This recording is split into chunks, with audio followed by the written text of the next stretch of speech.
ओडिशार सबू भाइयों भावनी मानकू मोर नमस्कार एवं जोहार। ओडिया संस्कृति के महाकुंभ ओडिशा पर्व 2024 को आसी मां गर्भित आपण मानकू भेटी मु बहुत आनंदित। मैं आप सबको और ओडिशा के सभी लोगों को ओडिशा पर्व की बहुत बहुत बधाई देता हूं। इस साल स्वभाव कवि गंगाधर मेहर की पुण्यतिथि का शताब्दी वर्ष भी है। मैं इस अवसर पर उनका पुण्य स्मरण करता हूं, उन्हें श्रद्धांजलि देता हूं। मैं भक्त दासिया बावरी जी, भक्त सालवेग जी, उड़िया भागवत की रचना करने वाले श्री जगन्नाथ दास जी को भी आदरपूर्वक नमन करता हूं। ओडिशा निजर सांस्कृतिक विविधता द्वारा भारत को जीवंत रखी बारे बहुत बड़ा भूमिका प्रतिपादन करी छी।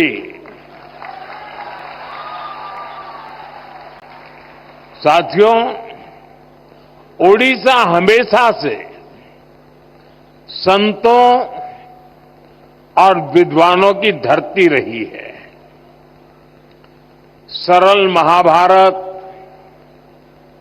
उड़िया भागवत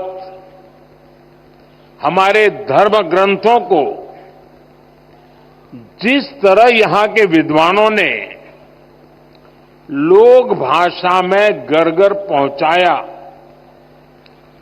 जिस तरह ऋषियों के विचारों से जन जन को जोड़ा, उसने भारत की सांस्कृतिक समृद्धि में बहुत बड़ी भूमिका निभाई है। उड़िया भाषा में महाप्रभु जगन्नाथ जी से जुड़ा कितना बड़ा साहित्य है। मुझे भी उनकी एक गाथा हमेशा याद रहती है। महाप्रभु अपने श्री मंदिर से बाहर आए थे और उन्होंने स्वयं युद्ध का नेतृत्व किया था। तब युद्ध भूमि की ओर जाते समय महाप्रभु श्री जगन्नाथ ने अपनी भक्त माणिकया गौड़िणी के हाथों से दही खाई थी। ये गाथा हमें बहुत कुछ सिखाती है। ये हमें सिखाती है कि हम नेक नियत से काम करें तो उस काम का नेतृत्व खुद ईश्वर करते हैं। हमेशा, हर समय, हर हालत में ये सोचने की जरूरत नहीं है कि हम अकेले हैं। हम हमेशा +1 होते हैं। प्रभु हमारे साथ होते हैं। ईश्वर हमेशा हमारे साथ होते हैं। साथियों, ओडिशा के संत कवि भीम भोई ने कहा था, मो जीवन पछे नर के पड़ी थाउ जगत उद्धार हेऊ। भाव ये कि मुझे चाहे जितने ही दुख क्यों न उठाने पड़े, लेकिन जगत का उद्धार हो, यही उड़ीसा की संस्कृति भी है। ओडिशा सबु जुगरे समग्र राष्ट्र एवं पूरा मानव समाज सेवा करी छी। यहां पूरी धाम ने एक भारत श्रेष्ठ भारत की भावना को मजबूत बनाया। ओडिशा की वीर संतानों ने आजादी की लड़ाई में भी बढ़ चढ़कर देश को दिशा दिखाई थी। पाइका क्रांति के शहीदों का ऋण हम कभी नहीं चुका सकते। ये मेरी सरकार का सौभाग्य है कि उसे पाइका क्रांति पर स्मारक डाक टिकट और सिक्का जारी करने का अवसर मिला था। साथियों, उत्कल केसरी हरे कृष्ण मेहताब जी के योगदान को भी इस समय पूरा देश याद कर रहा है। हम व्यापक स्तर पर उनकी 125वीं जयंती मना रहे हैं। अतीत से लेकर आज तक उड़ीसा ने देश को कितना सक्षम नेतृत्व दिया है, ये भी हमारे सामने है। आज उड़ीसा की बेटी आदिवासी समुदाय की द्रौपदी मुर्मू जी भारत की राष्ट्रपति है। ये हम सभी के लिए बहुत ही गर्व की बात है। उनकी प्रेरणा से आज भारत में आदिवासी कल्याण की हजारों करोड़ रुपयों की योजनाएं शुरू हुई हैं। और ये योजनाएं सिर्फ ओडिशा के ही नहीं बल्कि पूरे भारत के आदिवासी समाज का हित कर रही है। साथियों, ओडिशा माता सुभद्रा के रूप में नारी शक्ति और उसके सामर्थ्य की धरती है। ओडिशा तभी आगे बढ़ेगा जब ओडिशा की महिलाएं आगे बढ़ेगी। इसलिए कुछ ही दिन पहले मैंने ओडिशा की अपनी माताओं बहनों के लिए सुभद्रा योजना का शुभारंभ किया था। इसका बहुत बड़ा लाभ ओडिशा की महिलाओं को मिलेगा। उत्कलर यही महान सुपुत्र मानंकर विषयरे देश जाणु एवं सेमानंक जीवन रू प्रेरणा नेऊ एथी निमंते ए परी आयोजनर बहुत अधिक गुरुत्व रही। साथियों, इसी उत्कल ने भारत के समुद्री सामर्थ्य को नया विस्तार दिया था। कल ही उड़ीसा में बाली यात्रा का समापन हुआ है। इस बार भी 15 नवंबर को कार्तिक पूर्णिमा के दिन से कटक में महानदी के तट पर इसका भव्य आयोजन हो रहा था।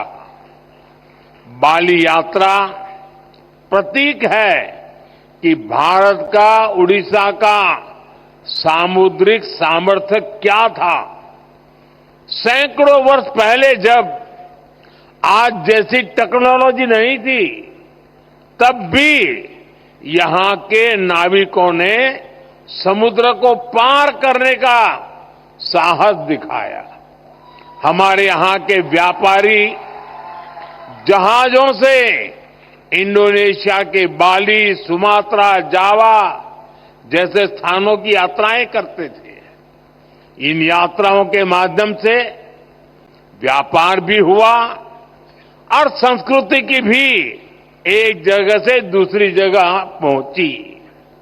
आज ही विकसित भारतर संकल्पर सिद्धि निमित्ते ओडिशार सामुद्रिक शक्तिर महत्वपूर्ण भूमिका थी। साथियों, ओडिशा को नई ऊंचाई तक ले जाने के लिए 10 साल से चल रहे अनवरत प्रयास आज ओडिशा के लिए नए भविष्य की उम्मीद बन रहे हैं। 2024 में ओडिशा वासियों के अभूतपूर्व आशीर्वाद ने इस उम्मीद को नया हौसला दिया है। हमने बड़े सपने देखे हैं, बड़े लक्ष्य तय किए हैं। 2036 में ओडिशा राज्य स्थापना का शताब्दी वर्ष मनाएगा। हमारा प्रयास है कि ओडिशा की गिनती देश के सशक्त, समृद्ध और तेजी से आगे बढ़ने वाले राज्यों में हो। साथियों, एक समय था जब भारत के पूर्वी हिस्से को, ओडिशा जैसे राज्यों को पिछड़ा कहा जाता था, लेकिन मैं भारत के पूर्वी हिस्से को देश के विकास का ग्रोथ इंजन मानता हूं। इसलिए हमने पूर्वी भारत के विकास को अपनी प्राथमिकता बनाया है। आज पूरे पूर्वी भारत में कनेक्टिविटी के काम हो, स्वास्थ्य के काम हो, शिक्षा के काम हो, सभी में तेजी लाई गई है। 10 साल पहले ओडिशा को केंद्र सरकार जितना बजट देती थी, आज ओडिशा को 3 गुना ज्यादा बजट मिल रहा है। इस साल ओडिशा के विकास के लिए पिछले साल की तुलना में 30% ज्यादा बजट दिया गया है। हम ओडिशा के विकास के लिए हर सेक्टर में तेजी से काम कर रहे हैं। साथियों, ओडिशा में पोर्ट आधारित औद्योगिक विकास की अपार संभावनाएं हैं। इसलिए धामरा, गोपालपुर, अस्तारंगा, पलूर और स्वर्णरेखा पोर्ट्स का विकास करके यहां व्यापार को बढ़ावा दिया जाएगा। ओडिशा भारत का माइनिंग और मेटल पावर हाउस भी है। इससे स्टील, एल्यूमीनियम और एनर्जी सेक्टर में ओडिशा की स्थिति काफी मजबूत हो जाती है। इन सेक्टरों पर फोकस करके ओडिशा में समृद्धि के नए दरवाजे खोले जा सकते हैं। साथियों, ओडिशा की धरती पर काजू, जूट, कपास, हल्दी और तिलहन की पैदावार बहुतायत में होती है। हमारा प्रयास है कि इन उत्पादों की पहुंच बड़े बाजारों तक और उसका फायदा हमारे किसान भाई बहनों को मिले। ओडिशा की सी फूड प्रोसेसिंग इंडस्ट्री में भी विस्तार की काफी संभावनाएं हैं। हमारा प्रयास है कि ओडिशा सी फूड एक ऐसा ब्रांड बने जिसकी मांग ग्लोबल मार्केट में हो। साथियों, हमारा प्रयास है कि ओडिशा निवेश करने वालों की पसंदीदा जगहों में से एक हो। हमारी सरकार ओडिशा में ईज ऑफ डूइंग बिजनेस को बढ़ावा देने के लिए प्रतिबद्ध है। उत्कल के माध्यम से निवेश को बढ़ाया जा रहा है। ओडिशा में नई सरकार बनते ही पहले 100 दिनों के भीतर भीतर 45,000 करोड़ रुपए के निवेश को मंजूरी मिली है। आज ओडिशा के पास अपना विजन भी है और रोड मैप भी है। अब यहां निवेश को भी बढ़ावा मिलेगा और रोजगार के नए अवसर भी पैदा होंगे। मैं इन प्रयासों के लिए मुख्यमंत्री श्रीमान मोहन चरण मांझी जी और उनकी टीम को बहुत बहुत बधाई देता हूं। साथियों, ओडिशा के सामर्थ्य का सही दिशा में उपयोग करके उसे विकास की नई ऊंचाइयों पर पहुंचाया जा सकता है। मैं मानता हूं ओडिशा को उसकी स्ट्रेटेजिक लोकेशन का बहुत बड़ा फायदा मिल सकता है। यहां से घरेलू और अंतर्राष्ट्रीय बाजार तक पहुंचना आसान है। पूर्व और दक्षिण पूर्व एशिया के लिए ओडिशा व्यापार का एक महत्वपूर्ण हब है। ग्लोबल वैल्यू चेन में ओडिशा की अहमियत आने वाले समय में और बढ़ेगी। हमारी सरकार राज्य से एक्सपोर्ट बढ़ाने के लक्ष्य पर भी काम कर रही है। साथियों, ओडिशा में अर्बनाइजेशन को बढ़ावा देने की अपार संभावनाएं हैं। हमारी सरकार इस दिशा में ठोस कदम उठा रही है। हम ज्यादा संख्या में डायनेमिक और वेल कनेक्टेड सिटीज के निर्माण के लिए प्रतिबद्ध है। हमें ओडिशा के टियर 2 शहरों में भी नई संभावनाएं बनाने का भरपूर हम प्रयास कर रहे हैं। खास तौर पर पश्चिम ओडिशा के इलाकों में जो जिले हैं, वहां नए इंफ्रास्ट्रक्चर से नए अवसर पैदा होंगे। साथियों, हायर एजुकेशन के क्षेत्र में ओडिशा देश भर के छात्रों के लिए एक नई उम्मीद की तरह है। यहां कई राष्ट्रीय और अंतर्राष्ट्रीय इंस्टीट्यूट हैं जो राज्य को एजुकेशन सेक्टर में लीड लेने के लिए प्रेरित करते हैं। इन कोशिशों से राज्य में स्टार्टअप इकोसिस्टम को भी बढ़ावा मिल रहा है। साथियों, ओडिशा अपनी सांस्कृतिक समृद्धि के कारण हमेशा से खास रहा है। ओडिशा की विधाएं और किसी को सम्मोहित करती है, हर किसी को प्रेरित करती है। यहां का ओडिसी नृत्य हो, ओडिशा की पेंटिंग्स हो, यहां जितनी जीवंतता पट्टचित्रों में देखने को मिलती है, उतनी ही बेमिसाल हमारे आदिवासी कला की प्रतीक सौरा चित्रकारी भी होती है। संबलपुरी, बोमकाई और कोटपात बुनकरों की कारीगरी भी हमें ओडिशा में देखने को मिलती है।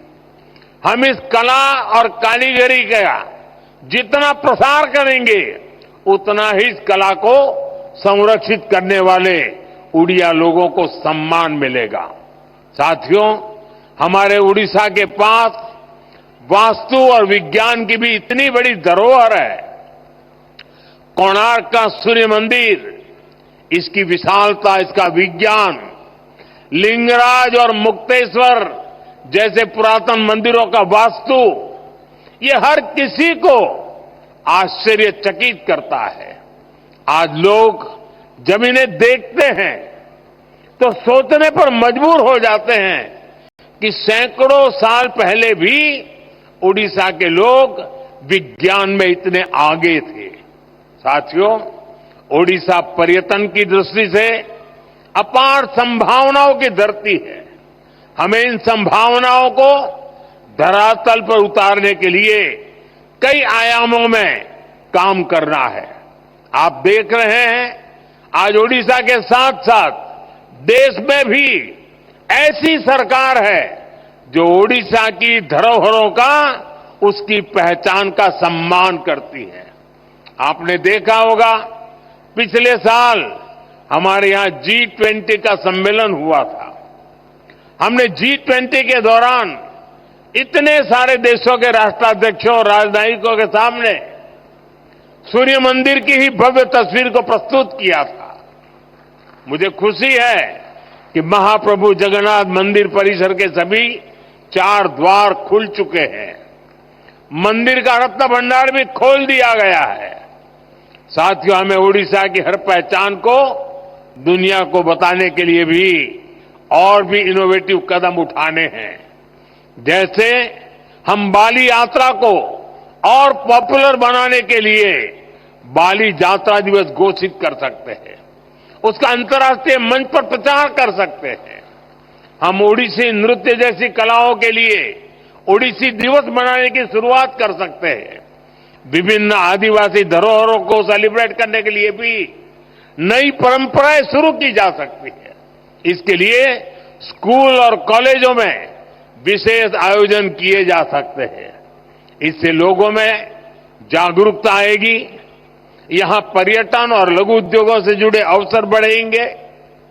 कुछ ही दिनों बाद प्रवासी भारतीय सम्मेलन भी विश्व भर के लोग इस बार उड़ीसा में भुवनेश्वर में आने वाले हैं।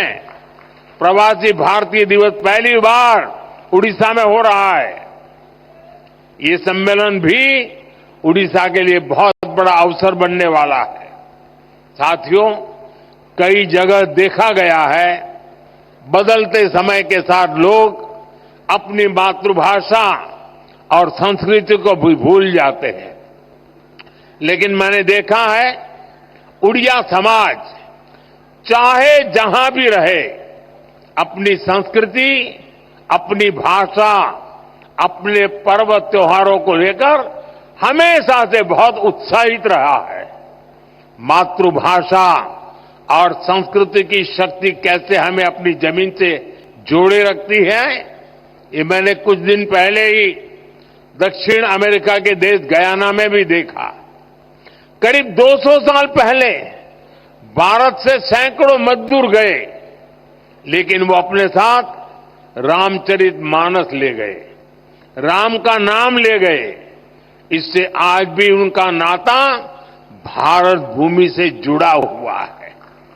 अपनी विरासत को इसी तरह सहज कर रखते हुए जब विकास होता है तो उसका लाभ हर किसी तक पहुंचता है। इसी तरह हम ओडिशा को भी नई ऊंचाई पर पहुंचा सकते हैं। साथियों, आज के आधुनिक युग में हमें आधुनिक बदलावों को आत्मसात भी करना है और अपनी जड़ों को भी मजबूत बनाना है। ओडिशा पर्व जैसे आयोजन इसका एक माध्यम बन सकते हैं। मैं चाहूंगा आने वाले वर्षों में इस आयोजन का और ज्यादा विस्तार हो। ये पर्व केवल दिल्ली तक सीमित न रहे, ज्यादा से ज्यादा लोग इससे जुड़े, स्कूल कॉलेजों का पार्टिसिपेशन भी बढ़े। हमें इसके लिए प्रयास करने चाहिए। दिल्ली में बाकी राज्यों के लोग भी यहां आए, ओडिशा को और करीबी से जाने, ये भी जरूरी है। मुझे भरोसा है आने वाले समय में इस पर्व के रंग उड़ीसा और देश के कोने कोने तक पहुंचेंगे। ये जनभागीदारी एक बहुत बड़ा प्रभावी मंच बनेगा। इसी भावना के साथ मैं एक बार फिर आप सभी को बधाई देता हूं। आप सबका बहुत बहुत धन्यवाद।